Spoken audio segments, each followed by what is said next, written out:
Maqaa Abbaa, kan Ilmaa, kan Hafuura Qulqulluu, Waaqa tokko, Ameen.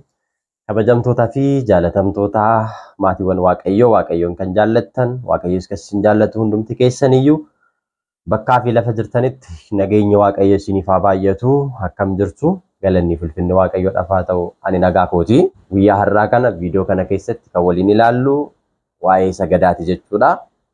Sagada jechuun maal jechuudha? Akaakuun sagadaa yookiin immoo akkamitti saganna kan jedhu waliin ilaalla. Dhumarratti immoo saganni bakka meeqatti qoodama isaanisoo kan jedhu kutaa jalqabaa kana keessatti gabaabsinee waliin ilaalla jechuudha. Warri haaraa taatan baga nagaadhaan dhuftanii subscribe godhaa. Mallattoo bilbilaa tuquudhaan yeroo hundumaa viidiyoo sirraa agarsiisanii dhiifamu hordofaan isiniin jedha. Akkasumallee viidiyoon kun namoota hunduma biraa akka qaqqabuuf share gochuudhaan, like gochuudhaan haga xumuraatti yoo na hordoftan barnoota guddaa, faayidaa guddaa waan kanaan dura hin beeknee fi kanaan durallee yoo kan beektan ta'e hubannoo keessan kan ittiin cimsattan ta'a jechuudha.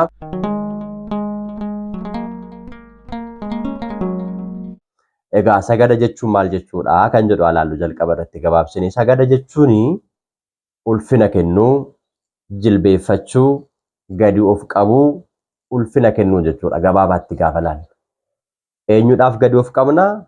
Waaqa keenya isa nu uume, uumaa keenyaaf, waaqa keenyaaf, fayyisaa keenyaaf gadi of qabna. Eenyudhaaf ulfina kennina? Waaqayyoodhaaf ulfina kennina. Eenyudhaaf jilbeeffanna? Waaqayyoodhaaf jilbeeffanna jechuudha. Eenyudhaaf gadi of qabna? Waaqayyoodhaaf gadi of qabna jechuudha. Warri mataa isaanii gadi of qaban olol jedhu akkuma jedhe Waaqayyoon ulfinaa fi kabaja isaa guddaadhaan akka inni ollu qabuu fi nuti immoo waaqa keenyaaf gadi of qabuu jechuudha. Waaqayyoodhaaf jilbeeffachuu jechuudha. Waaqayyoon uumamoota 8 guyyaa jalqabaatti erga uumeen booddee akka isaaf bitamaniif ajaja laatee ture. Isaan keessaa gareen tokko ergamoota Waaqayyo turanii raayyaa yookiin immoo hoogganaan isaanii Saaxanaayil ture. Waaqayyoodhaaf hin bitamu, isaaf hin jilbeeffadhu, waaqaaf ulfina hin kennu, ana ulfinni barbaachisa jechuudhaan mormii kaaseen Daabiloos jechuudha. Raayyaa ergamootaa keessaa addaan bahee bakka qulqulluu sanarraa ergamoota qulqulluurraa adda bahuudhaan gara lafaatti gad darbatamee adabbiin itti kennameera jechuudha. Kanaafiyyuu gaafa nuti Waaqayyoodhaaf bitamnu, gaafa nuti Waaqayyoodhaaf sagannu, gaafa nuti Waaqayyoodhaaf ulfina kenninu, Waaqayyoonis ulfina nuu kenna, Waaqayyoonis kabaja nuu kenna.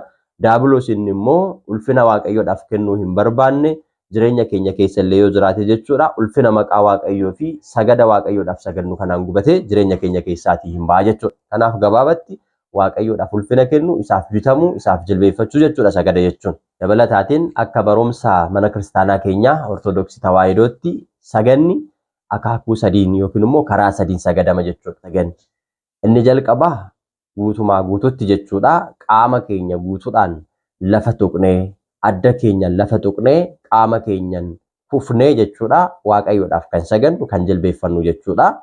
Maqaan sagada kanaa wadiq jedhama jechuudha. Wadiq jechuun kufuu jechuudha.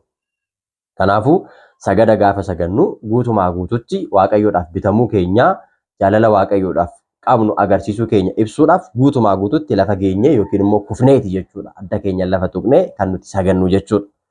Kun wadiq jedhamuudhaan beekamaa jechuudha. Saganni inni lammaffaan immoo jilba keenyan erga jilbeeffanneetiin booda jechuudha. Adda keenya lafa tuqnee kan sagannudha jechuudha. Maqaan sagada kanaa immoo astabaarkikoo jedhamuudhaan beekamaa jechuudha. Qulqulluun Phaawulos wanti lafarra jiru hundinuu, wanni samiirra jiru hundinuu ulfina maqaa Waaqayyootiif haa jilbeeffatu jechuudhaan akkuma dubbate jechuudha. Filiiphos boqonnaa 2:10 irratti ulfina maqaa Waaqayyoodhaaf kan jilbeeffannu. Kana jechuun jilba keenyaan lafa tuqnee adda keenyaan lafa tuquudhaan kan sagannu jechuudha. Waaqayyoon samii irraatii gadi of qabee ilma namaa fayyisuudhaaf gara addunyaatti dhufuusaa nuun immoo ulfinaan akka inni ollu qabu agarsiisuudhaaf jecha adda keenyaan lafa tuqnee kaanaa jechuudha.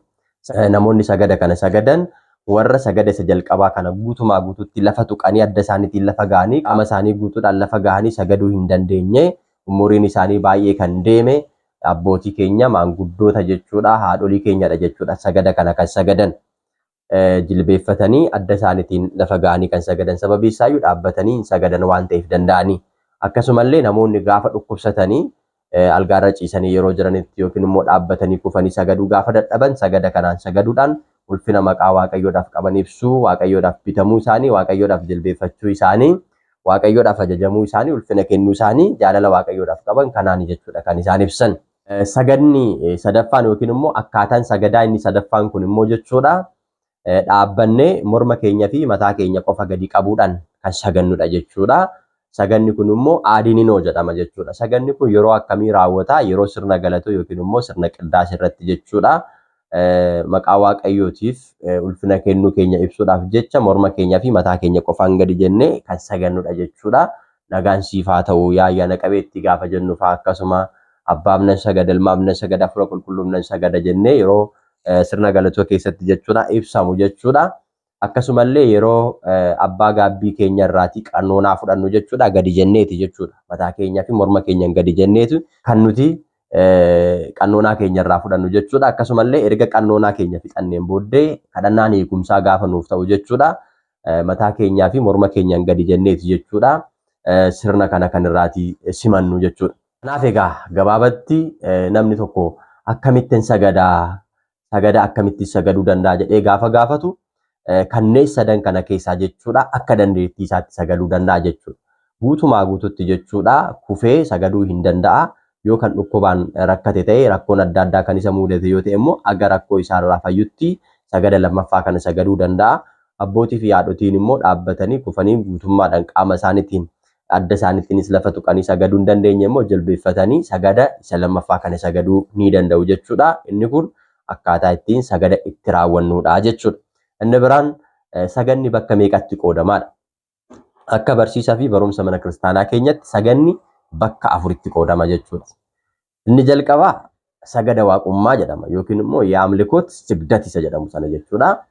Inni lammaffaan immoo sagada gaabbii jedhama yookiin immoo yenissaa sigdati isa jedhamudha. Inni sadaffaan sagada kennaa fi arfaffaan immoo sagada kabajaa jedhamuudhaan bakka afuritti qoodamu jechuudha. Bakka afuritti qoodamu. Akka walitti siin jalaa hin buunee fi inni gara oliitti ilaalle akkamitti akka sagaduu qabnu yookiin immoo akaakuu sagadaati sadan sun kan nuti kaafne. Kuni garuu qoodamni sagadaa bakka meeqatti qoodamaadha. Gosa meeqatu jiraadha inni kun amma. Kanaafuu gosa afurtu jira jechuudha kan amma dubbanne kanadha. Sagada waaqummaa jechuun maal jechuudha jennee yoo ilaalle yookiin immoo yaamlikoot sigdati inni jedhamu kuni waaqa qofaaf kan sagadamudha jechuudha. Sa'aatii 24 waggaadhaa hanga waggaatti waaqa nu uumeef uumaa keenyaaf fayyisaa keenya jiraachisaa keenyaaf sooraa keenyaaf waaqa keenyaaf kan sagannu sagada waaqummaa jedhama jechuudha saganni kun. Saganni kun waaqa qofaaf kan sagadamudha jechuudha. Uumaa keenya waan ta'eef fayyisaa keenya waan ta'eef kaleessa kan ture har'as kan jiru baroota irraatii baroota dabarsee bara baraan kan jiraatu alfaa fi omeegaa kan ta'e kan nu sooru kan nu jiraachisu fayyisaa keenya waaqa keenya waan ta'eef uumaa keenya waan ta'eef iyyuu sagada kana sagaduudhaan ati uumaa koodha ani siifan bitamaa ati fayyisaa koodha ati jiraachisaa koodha galanni siif haa ta'u jennee kan ittiin waaqayyoodhaaf galata dhiyeessinuu fi waaqayyoodhaaf bitamuu keenya akkasuma immoo jaalala waaqayyoodhaaf qabnu kan ittiin agarsiisnu kun sagada waaqummaa jedhama. Waaqa qofaaf kan sagannu sagada waaqummaa jedhama jechuudha saganni kun. Fakkeenyaaf yoo laalle saganni kun kakuu moofarraa jalqabee durirraa jalqabee jechuudha. Sabni waaqayyoodhaaf bitamuu isaanii kan ittiin mul'isaa fi turanii fi isaaf jilbeeffachaa fi turanidha jechuudha.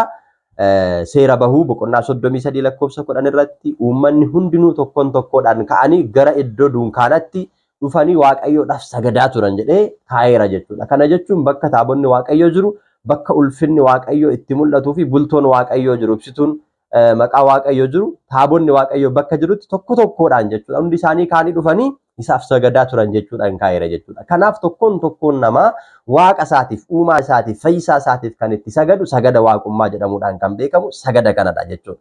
Dabalataan qulqulluun Daawit ani baay'ina araara keetiin gara mana qulqullummaa keetti ollan seenaa mana qulqullummaa keettis nan sagada jedhee faaruusaa 5 lakkoofsa 7 irratti akkuma dubbate gara mana qulqullummaa waaqayyootti haa ta'u mana keenya keessatti haa ta'u bakka jirrutti haa ta'u saganni nuti waaqayyoodhaaf sagannu saganni kun sagada waaqummaa waaqayyoodhaaf bitamuu keenya kan agarsiisnudha jechuudha. Qulqulluun Phaawulos Roomee boqonnaa 14 lakkoofsa 11 irratti arrabni hundinuu ana beeksisuudhaaf jilbii hundinuu ana waaqayyoo uumaa isaaniidhaaf bitamuudhaaf ni jiru jedhee qulqulluun Phaawulos namni kamuu waaqayyoodhaaf akka bitamuu qabu, waaqayyoodhaaf akka ajajamuu qabu, isaaf akka jilbeeffachuu qabu, isaaf akka sagaduu qabu sirriitti lafa kaayetu jira jechuudha. Kanaaf gabaabumatti saganni waaqummaa yookiin amlikoo sigdatinni jedhamu kun waaqa keenyaaf uumaa keenyaaf qofa kan sagannuu fi isaaf qofa kan jilbeeffannu ta'uusaa beekuun nurra jiraata jechuudha. Inni lammaffaan sagada gaabbii jedhama. Sagada gaabbii jechuun immoo cubbuu balleessineef yookiin immoo yakka raawwanneef jechuudha. Adabbii nuti abbootii keenya lubootarraa yookiin abbaa gaabbii keenya irraa fudhannudha jechuudha. Erga qannoonaa fudhannee yookiin immoo gaabbii galle cubbuu keenya erga manneen booddee abbaan gaabbii keenya ammana sagadi jedhee kan nuuf kennu sun sagada gaabbii jedhama jechuudha. Inni itti aanu sagada kennaati jechuudha. Sagada kennaa jechuun immoo warra Waaqayyo kennaa isaaniif kenneef ulfina warra Waaqayyo isaanii kenneefi kan sagannu kan kabajnu jechuudha. Kibir lammiggabaa kibir situ ulfina warra barbaachisuudhaaf ulfina kennaa akkuma jedhe saganni ulfinaas immoo warra ulfinni isaan barbaachisuufi kan sagadamudha jechuudha. Ulfina isaaniif kennine kan kabajnu kan sagannuufidha jechuudha. Sagada kana maal jennee sagannaa eenyuudhaaf sagadamaa kutaa kutaadhaan waliin ilaalaa deemna jechuudha. Kutaa itti aanu keessatti immoo waa'ee sagadaadhaan wal qabatee barnoota biraatiin jechuudha kan nuti wal arginu jechuudha. Waa'ee sagadaatiin wal qabatee gaafii yoo qabaattan komentii irratti barreessuudhaan gaafachuu dandeessu. Yaada keessanis komentii irratti nu ibsuu dandeessu. Viidiyoo kana laayik godhaa, sabiskiraayib gochuudhaan, sheer gochuudhaan namoota bira